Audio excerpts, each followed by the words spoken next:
मोदी जी की राम राम है। मोदी जी ने राम राम भेजी है। मोदी जी की राम राम, मोदी जी ने राम राम भेजी है आपको।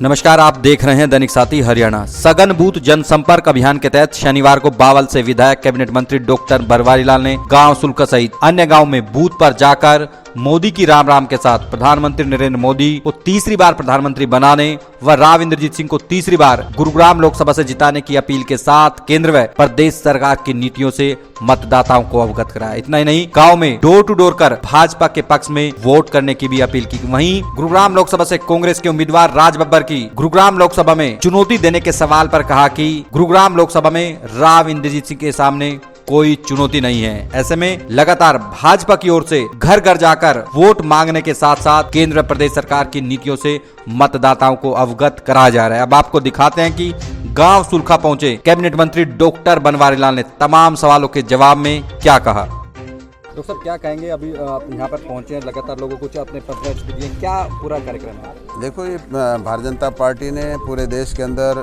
बूथ संपर्क अभियान चलाया हुआ है और उसी के तहत आज सुलखा गांव में 158 नंबर बूथ पर हम आए हुए हैं, जिसके अंदर पार्टी की जितनी भी हमारी योजनाएं हैं उनके बारे में लोगों को अवगत कराया है और पार्टी ने जो जो जन कल्याणकारी योजनाएं बनाई हैं उनके बारे में डिस्कस किया है। सरकार के जो लाभार्थी हैं उनसे बात की है और जिस तरह से देश के प्रधानमंत्री नरेंद्र भाई मोदी ने पिछले 10 साल में देश का नाम पूरे विश्व में रोशन किया है और बहुत से ऐतिहासिक फैसले देश के प्रधानमंत्री जी ने लिए हैं, चाहे वो धारा 370 का हो, चाहे राम मंदिर का हो, चाहे GST का हो, चाहे G20 के सफल आयोजन हो। और जिस तरह से जन कल्याणकारी योजनाएं, चाहे आयुष्मान भारत की योजना हो गरीबों के लिए, चाहे प्रधानमंत्री उज्ज्वला योजना हो, चाहे प्रधानमंत्री आवास योजना हो, चाहे प्रधानमंत्री किसान सम्मान निधि हो, बहुत सी ऐसी योजनाएं हैं जो आम लोगों के जीवन को सुधार किया है।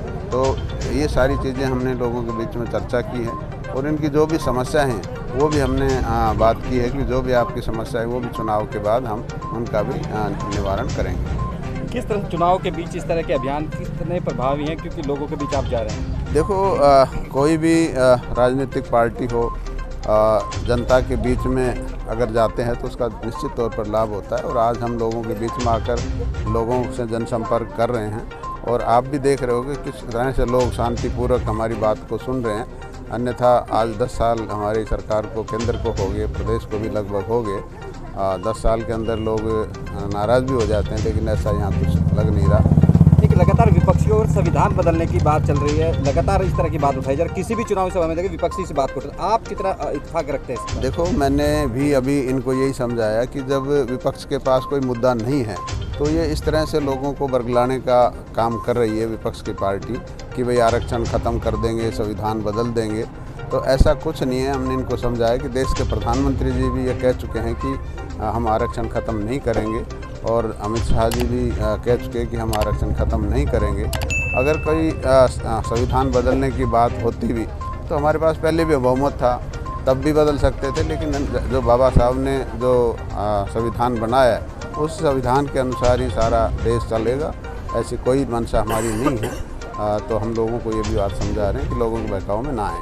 लोकसभा चुनाव है, महज 2 सप्ताह का समय रह गया, उससे भी कम समय रह गया। किस तरह से देखते हैं गुरुग्राम लोकसभा, क्योंकि कहीं ना बावल में जिस तरह से पिछली बार भी रिकॉर्ड जीत जाए, अब कैसा माहौल है गुरुग्राम लोकसभा का? देखो, कई दिनों से हमारा चुनाव प्रचार चल रहा है और राव इंद्रजीत सिंह जी के भी जो हमारे गुरुग्राम लोकसभा से उम्मीदवार भी हैं भारतीय जनता पार्टी के, उनके साथ भी पूरे हलके के अंदर प्रोग्राम हुए हैं, बहुत प्रोग्राम हुए हैं और उन प्रोग्रामों के अंदर जिस तरह से लोगों का जन सैलाब उमड़ कर आया है, जो लोगों का प्यार और जो लोगों का जो जुड़ाव हमने इस जनसंपर्क में देखा है, तो निश्चित तौर पर जो पिछली बार हमने 90,000 से यहाँ से जीत हासिल की थी लोकसभा में, अब हम 1 लाख से ज़्यादा की जीत हासिल करने जा रहे हैं। राज बब्बर को किस लिहाज से देखते हैं कि इंडिया गठबंधन का उम्मीदवार है? लगातार कहा जा रहा है कि पहली बार इस तरह का उम्मीदवार है कि बड़ी चुनौती की बात कही जा रही है कि राव इंद्रजीत को देंगे। देखो, राव इंद्रजीत सिंह बहुत पुराने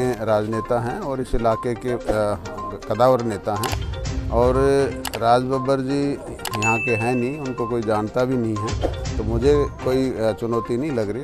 राव इंद्रजीत सिंह बहुत भारी मतों से जीतने वाले हैं। एक लगातार विपक्ष जब विपक्ष की ओर से हरियाणा सरकार को अल्पमत में बचा, आप किस तरह से देखते हैं कि आपका भी लंबा अनुभवी विधानसभा में हो गया है? देखो, ऐसा कुछ नहीं है। अभी जिस तरह से जेजेपी वाले कह रहे हैं कि भी हमारे 10 के 10 विधायक हमारे साथ हैं, तो वो तो अभी सारे थोड़ी ना साथ हैं। जब जाएंगे जब पता लगेगा। ये तो गवर्नर साहब देखेंगे क्या करना है। बाकी ऐसा कुछ नहीं। 6 महीने पहले से पहले कोई वो हो नहीं सकता। बहुमत सिद्ध करने की कोई बात नहीं होती, क्योंकि मार्च के अंदर ही सरकार ने अभी बहुमत अपना सिद्ध किया है। तो मेरे को नहीं लगता कोई ऐसी दिक्कत आने वाली। अच्छा, लास्ट क्वेश्चन, ये अब जो बूथ पे आप लोग जा रहे हैं, कब तक अभियान चलेगा, किस तरह से चल रहा है, क्या इसका उद्देश्य है? देखो, जो पार्टी ने ये अभियान चलाया, ये 2 दिन का अभियान है। और इस 2 दिन के अंदर 11 और 12 मई का जो ये सघन अभियान चल रहा है, ये 2 दिन के अंदर पूरे देश के अंदर हर बूथ पर इस तरह के प्रोग्राम हो रहे हैं, ताकि हर बूथ संपर्क में आए। हर बूथ से जो कार्यकर्ता जो वोटर हैं वो संपर्क में आएँ और पूरे देश में एक मैसेज चला जाए भारतीय जनता पार्टी का। तो ये 2 दिन का ही महासंपर्क अभियान है।